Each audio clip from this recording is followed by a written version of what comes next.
कोरेगाव भीमा या ठिकाणी शौर्य दिनानिमित्त विजयस्तंभ परिसरामध्ये पुस्तकांचा मेळा भरला आहे। या पुस्तकांच्या मेळ्यामध्ये डॉक्टर बाबासाहेब आंबेडकर यांच्या जीवनावरील हजारो पुस्तकं विक्रीसाठी ठेवण्यात आली आहे। या ठिकाणी विजयस्तंभाला अभिवादन करण्यासाठी येणारे भीम अनुयायी ही पुस्तकं खरेदी करत आहेत। आपल्यासोबत काही भीम अनुयायी आहेत। काय सांगाल? खरं तर या ठिकाणी पुस्तकांचा मेळा भरलाय आणि आपण पुस्तके खरेदी करतायत।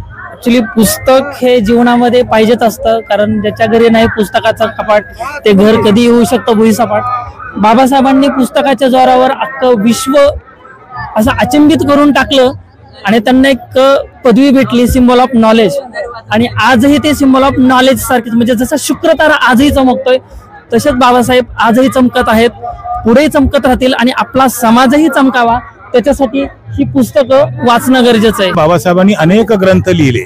भगवान बुद्धांनी त्यांचा धम्म, भारताचे संविधान, पाकिस्तानात भारताची फाळणी, शूद्रपुरी कोण होते, असे त्यांनी जवळपास मोठे मोठे 17-18 ग्रंथ लिहिले आणि छोटे छोटे तर अनेक ग्रंथ आणि त्यांची भाषणं प्रकाशित आहे, ज्याचे आजपर्यंत जवळपास 35 खंड पर्यंत मराठीमध्ये प्रकाशित झाले, हिंदीमध्ये 42 खंड प्रकाशित झाले आणि अजूनही होतच आहे।